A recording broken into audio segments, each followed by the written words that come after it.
नमस्कार, मैं नित्राम Tondare diploma second semester student के लिए एक नए वीडियो के साथ में। आज इस वीडियो में हम क्रांतिक कोण एवं पूर्ण आंतरिक परावर्तन के बारे में डिस्कस करेंगे, critical angle and total internal reflection. तो चलिए हम स्टार्ट करते हैं आज के लेक्चर। तो हम जानते हैं कि जब प्रकाश एक माध्यम से दूसरे माध्यम में जाते हैं तो या तो प्रकाश किरण अभिलंब से दूर हटती है या अभिलंब की ओर आती है। यह परिवर्तन उस अभिलंब के प्रकृति पर निर्भर करता है कि हम अभिलंब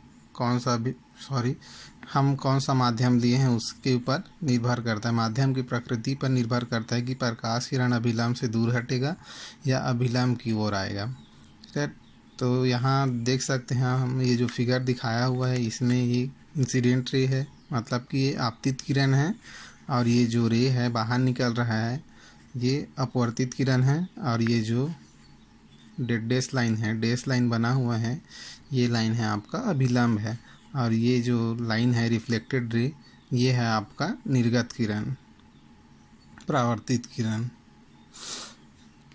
तो क्या होता है, जब प्रकाश की किरण सघन माध्यम से विरल माध्यम में प्रवेश करती है, जब प्रकाश की किरण, ये देखो ग्लास से एयर में जा रहा है, तो जब प्रकाश की किरण सघन माध्यम से विरल माध्यम में प्रवेश करती है तो वह अभिलंब से दूर हटती है। देखिए अभिलंब से दूर हटा हुआ है, जो आर एंगल बना हुआ है वो ज़्यादा है इसके कंपैरिजन में। अगर ये एक ही मीडियम होता तो ये सीधा सीधा निकल जाता, लेकिन देखो अभी ग्लास से एयर में जा रहा है, तो ग्लास क्या है आपका डेंसर मीडियम होता है, और जो एयर होता है वो रेयर मीडियम होता है। मतलब कि जो ग्लास है वो सघन माध्यम होता है, और जो एयर लेते हैं, हवा लेते हैं, वो विरल माध्यम होता है।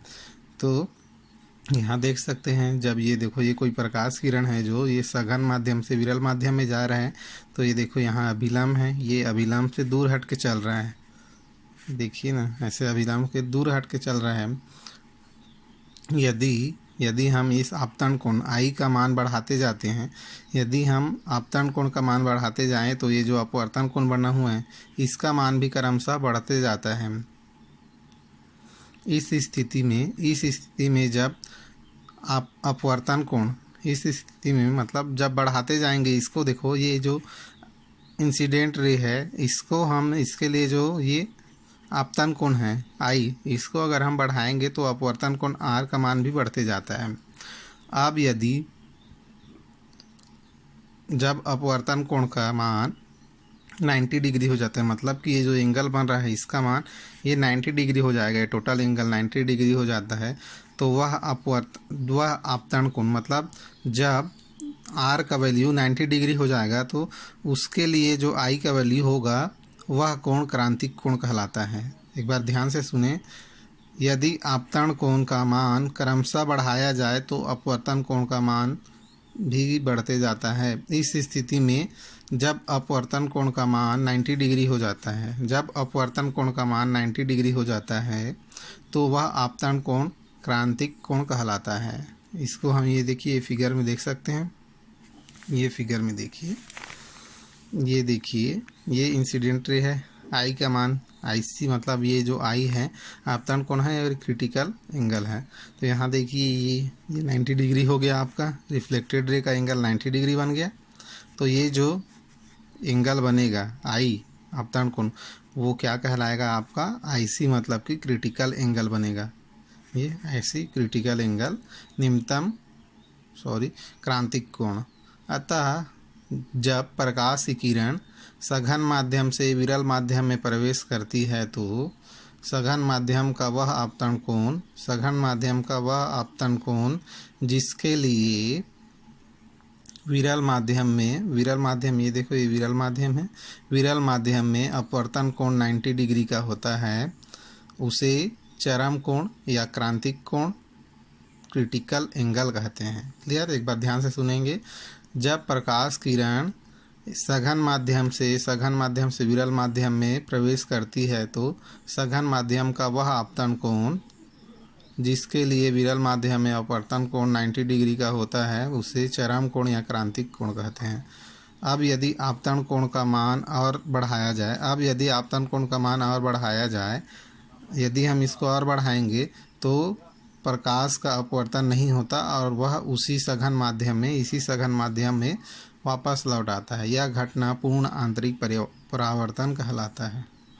एक बार ध्यान से सुनेंगे। अतः जब प्रकाश की किरण सघन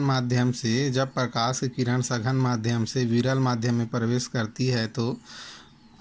करती है तो आपतन कोण क्रांतिक कोण से अधिक होता है। ये जो आपतन कोण है वो देखिए, क्रांतिक कोण जो क्रिटिकल एंगल बना रहता है उससे अधिक होता है। तो प्रकाश उसी सघन माध्यम में परावर्तित हो जाता है। इस घटना को पूर्ण आंतरिक परावर्तन कहते हैं। क्लियर। अब देखिए, पूर्ण आंतरिक परावर्तन प्राप्त करने के लिए क्या शर्तें होती है। इसके लिए जो शर्तें हैं वो हैं कि जो प्रकाश लेते हैं, प्रकाश को सघन से विरल माध्यम में जाना चाहिए।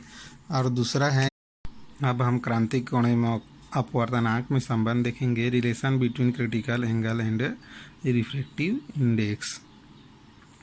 तो क्या होता है, प्रकाश की किरण जब वायु में से सघन माध्यम में जाती है तो सघन माध्यम का अपवर्तनांक वायु के सापेक्ष, मतलब कि रेयर से जब डेंसर मीडियम में जाती है तो उसके लिए जो अपवर्तनांक होता है, रिफ्रैक्टिव इंडेक्स, वह होता है, ये देखिए, आपतन कोण की ज्या, मतलब जो साइन आई अपॉन अपवर्तन कोण की ज्या, मतलब अपवर्तन कोण को आर से डिनोट करते हैं और ज्या जो होता है वो साइन को ज्या बोलते हैं, साइन।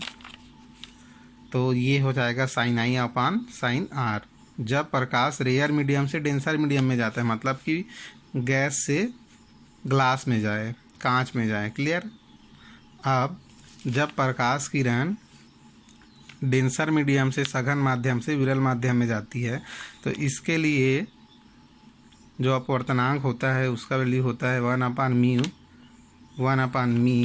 सघन माध्यम में आपतन कोण की ज्या बटे विरल माध्यम में अपवर्तन कोण की ज्या। क्लियर। अब यदि पूर्ण परावर्तन हो रहा है तो आपतन कोण क्रांतिक कोण के बराबर होता है।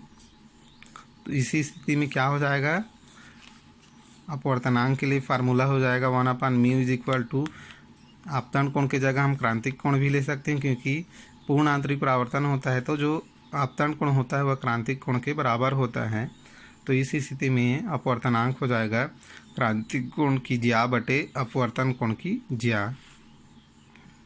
इसको लिख सकते हैं sine I upon sine R. अब देखिए, जो पूर्ण आंतरिक परावर्तन होता है उसके लिए क्या है, जो आपका एंगल आई है वह क्रिटिकल एंगल सी के बराबर होगा और जो आपका अपवर्तन कोण है वह 90 डिग्री होगा। आर का वैल्यू 90 डिग्री होगा ना। तो अब इसका वैल्यू इसमें पुट कर देंगे। यहाँ इसको इक्वेशन 1 दे सकते हैं। इक्वेशन 1 में आई और आर का वैल्यू पुट करेंगे तो देखिए 1/μ क्या हो जाएगा, साइन आई की जगह सी रखेंगे, साइन सी, और आर का वैल्यू 90 रखेंगे तो साइन सी अपॉन साइन 90 साइन सी मिलेगा, क्योंकि साइन 90 का वैल्यू 1 हो जाएगा, ये 1 साइन सी अपॉन 1। तो आपका 1/μ क्या मिला, साइन सी मिला। तो μ क्या मिलेगा, 1/साइन सी।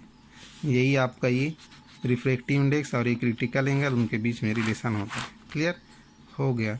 यह क्वेश्चन बहुत ही इंपॉर्टेंट है, अक्सर कई बार एग्ज़ाम में पूछा गया है, तो इसका नोट्स बना के रख लेंगे और अच्छे से स्टडी करेंगे। ये इम्पॉर्टेंट है क्योंकि अक्सर पूछा गया है। धन्यवाद।